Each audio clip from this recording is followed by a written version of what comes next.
ডিম দিয়ে পালং শাক এইভাবে রান্না করে যাকে খাওয়াবেন সেই আপনার প্রশংসা করবে। নমস্কার বন্ধুরা, রুচির কিচেনে সবাইকে স্বাগত জানাই। আজ নিয়ে এসেছি ডিম দিয়ে পালং শাকের দারুণ টেস্টি একটি রেসিপি।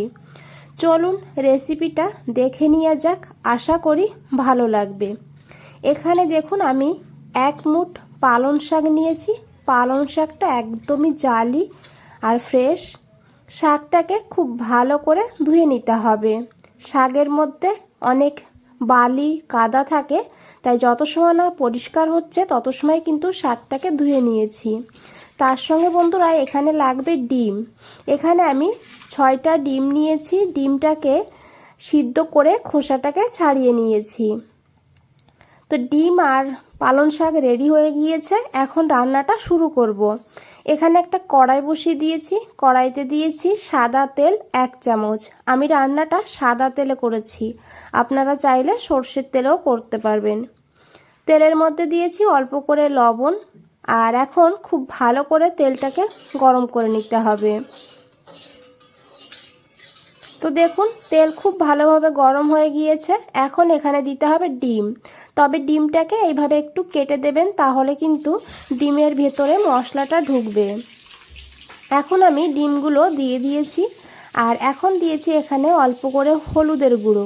হলুদটা তেলের সঙ্গে দিলে তাহলে কিন্তু হলুদটা পুড়ে গিয়ে কালো হয়ে যেত, কালারটা খারাপ হয়ে যেত। সেই কারণে হলুদটা এইভাবে ডিমের উপরে দিয়ে দেবেন।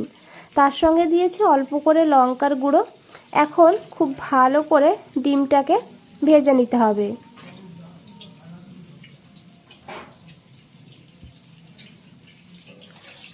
এইভাবে একটু হলুদ আর লঙ্কার গুঁড়ো দিলে পরে ডিমের কালারটা কিন্তু খুবই সুন্দর হয়। গ্যাসের ফ্লেমটা মিডিয়াম টু হাইতে রেখে এইভাবে ডিমটাকে ভেজে নিতে হবে।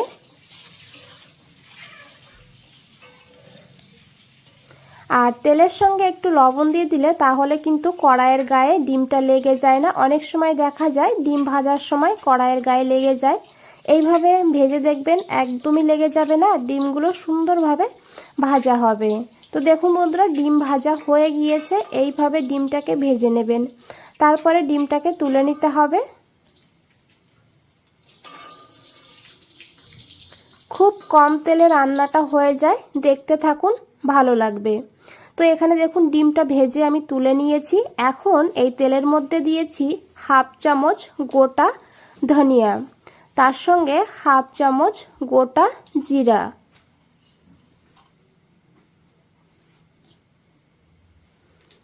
এখন এই জিরা আর ধনিয়াটাকে একটু ভেজে নিতে হবে, আর গ্যাসের ফ্লেমটা অবশ্যই লোতে রাখবেন। তারপরে এখানে দিতে হবে পেঁয়াজ। এখানে মিডিয়াম সাইজের একটা পেঁয়াজকে এইভাবে কেটে নিয়েছি, তবে পেঁয়াজটাকে খুব বেশি ছোট করে কাটার দরকার নেই। এখন পেঁয়াজটাকে হালকা করে ভেজে নিতে হবে। তার সঙ্গে এখানে দিতে হবে রসুন। এখানে আমি 5-6 কোয়া রসুন নিয়েছি। তার সঙ্গে নিয়েছি 1/2 ইঞ্চি আদা ছোট ছোট করে কেটে। এখন এই আদা আর রসুনটাকে ভালো করে ভেজে নেব। আর পেঁয়াজ ভাজার সুন্দর একটা গন্ধ বেরিয়ে যাবে। তো খুব বেশি কালো করে ফেলবেন না ভাজতে ভাজতে। এইভাবে কিন্তু গ্যাসের ফ্লেমটা মিডিয়ামে করে ভাজতে হবে, তাহলে এগুলো কিন্তু কালো হবে না। তো দেখুন রসুনও ভাজা হয়ে গিয়েছে। এখন এখানে দিয়েছি টমেটো। একটা মিডিয়াম সাইজের টমেটো এইভাবে কেটে দিয়েছি। এখন টমেটোটাকেও হালকা করে ভেজে নিতে হবে।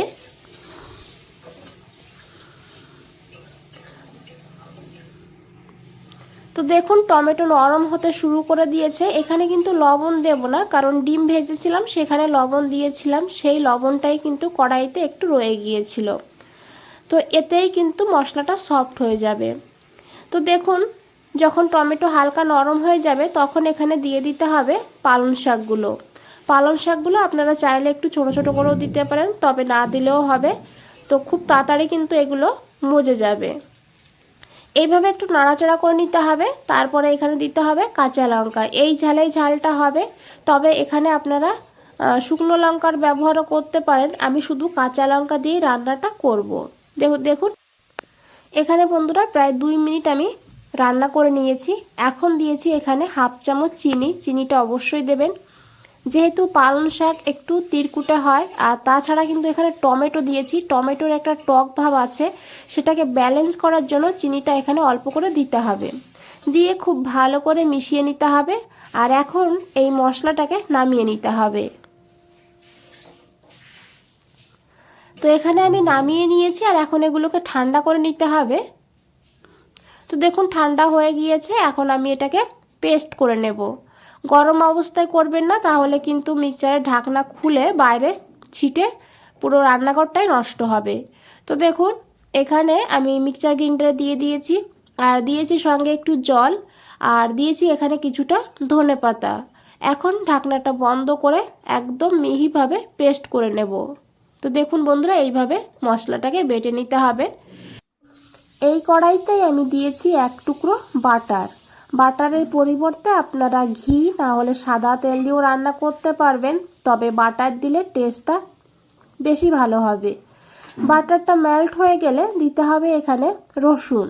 এখানে আমি 2 কোয়া রসুনকে ছোট ছোট করে কেটে নিয়েছি। তবে আপনাদের যদি রসুন অপছন্দ হয়, রসুনটাকে স্কিপ করে একইভাবে রান্নাটা করে নেবেন।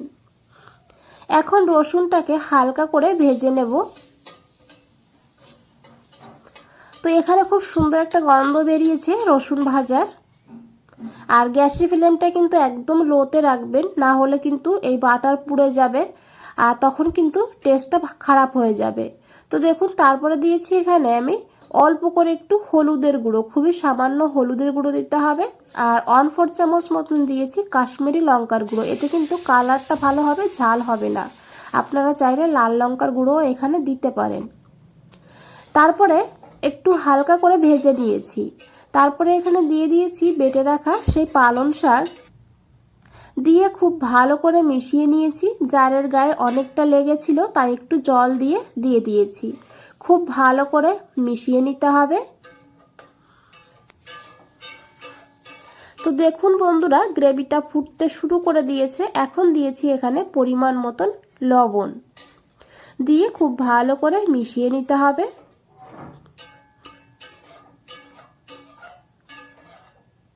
এখন ঢাকা দিয়ে 2 মিনিট লো ফ্লেমে রান্না করব। 2 মিনিট পর ঢাকনাটা খুলে নিতে হবে। তো দেখুন খুব সুন্দর এখানে কালার হয়েছে। এখন খুব ভালো করে মিশিয়ে নেব। বন্ধুরা, রেসিপিটা খেতে কিন্তু দুর্দান্ত হয়, ভাত রুটি সব কিছুর সঙ্গে অসাধারণ লাগে। একবার হলেও পালং শাক দিয়ে ডিম এইভাবে রান্না করে দেখুন, তারপরে আমাকে কমেন্টসে জানান। বন্ধুরা, এখানে আমি ডিমটা দিয়ে দিয়েছি, দিয়ে খুব ভালো করে মিশিয়ে নিয়েছি। এখন দিয়েছি একটু গরম মশলার গুঁড়ো, দিয়ে খুব ভালো করে মিশিয়ে নিতে হবে। তারপরে ঢাকা দিয়ে লো ফ্লেমে 5 মিনিট রান্না করতে হবে, যাতে এই মশলার ফ্লেভারটা ডিমের মধ্যে ভালো করে ঢুকতে পারে। 5 মিনিট পর গ্যাসটা বন্ধ করে দিয়ে আরও 5 মিনিট স্ট্যান্ডিং টাইমে রেখে দেব। বন্ধুরা, এখানে একটা কথা বলে রাখি, যদি রেসিপিটা ভালো লাগে অবশ্যই একটা লাইক করে দেবেন, চ্যানেলটাকে সাবস্ক্রাইব করে পাশে থাকবেন, নিচে বেল আইকনটা আছে প্রেস করে রাখবেন। যখনই নতুন কোনো রেসিপি দেব সবার আগে আপনাদের কাছেই চলে যাবে। বন্ধুরা, আশা করি দেখে বুঝতেই পেরেছেন কতটা লোভনীয় লাগছে। তো বন্ধুরা, আজ তাহলে এই পর্যন্তই। ফিরে আসছি নতুন কোনো রেসিপি নিয়ে। ভালো থাকবেন, সুস্থ থাকবেন। সবাইকে অনেক অনেক ধন্যবাদ এত সময় ধৈর্য ধরে রেসিপিটা দেখার জন্য।